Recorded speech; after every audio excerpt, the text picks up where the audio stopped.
On a chilly evening, Somesh and Raghava, exhausted after a strenuous trek, boarded a train to head home. They were eager to rest, the day's adventure having drained every ounce of their energy. As they settled into their reserved berths, a group of passengers approached them, explaining that they hadn't booked tickets and pleading to share the space, citing their inability to stand for long due to personal issues.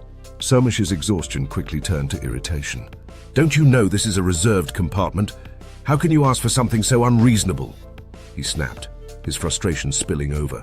The passengers, sensing his anger, moved on without further argument. Once they left, Somesh continued venting to Raghava. "Why can't people have some basic sense? We're exhausted and they expect us to adjust like this?" The next morning brought a different challenge.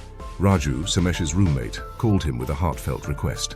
"Somesh, I'm in a tight spot and need help paying my course fee of Rs 50,000. Could you lend me some money?" Somesh felt his anger rise again, but suppressed it this time. Turning to Raghava, he muttered, "Doesn't he know this is my first salary? I've got EMIs and commitments. How can he even think of asking me for such a huge amount?"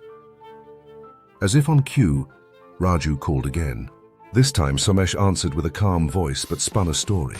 "Raju, I wish I could help, but a family emergency has come up and I had to send the money home. If it weren't for that, I'd have arranged something for you."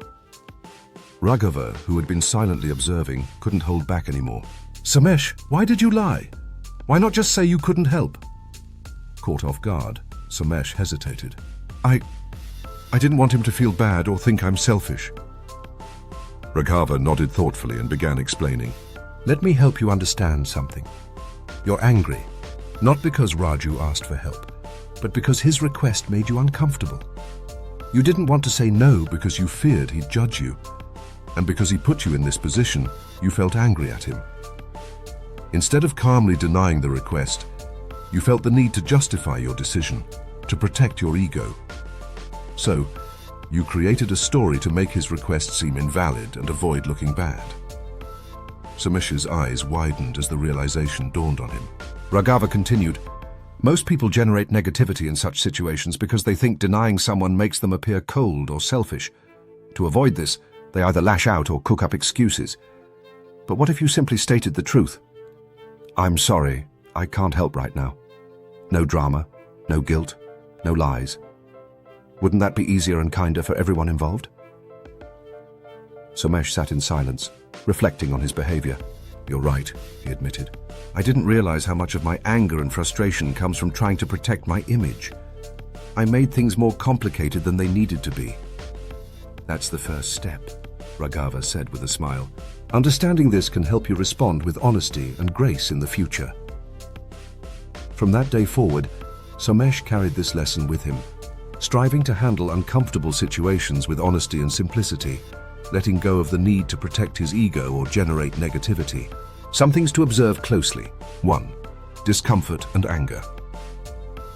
Somesh's anger stemmed from discomfort caused by the requests he received. The train passengers and Raju's request forced him into a situation where he felt cornered, either to deny them or make a sacrifice he wasn't willing to make. This discomfort triggered a defensive reaction, which he expressed as anger. 2. Fear of judgment.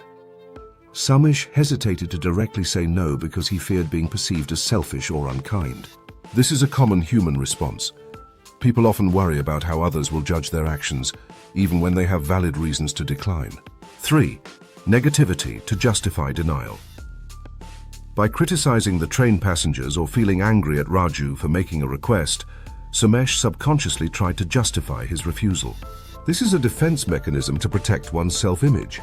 If he could convince himself that their requests were unreasonable, he wouldn't feel guilty for saying no. 4. Lying to avoid confrontation.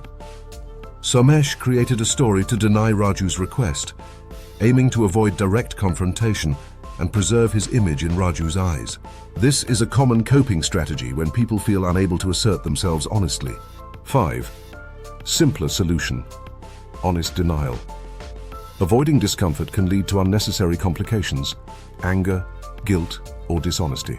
Raghava's insight points to a healthier approach, saying no politely but firmly, without guilt or over-explaining. This avoids unnecessary negativity and upholds honesty and respect in relationships.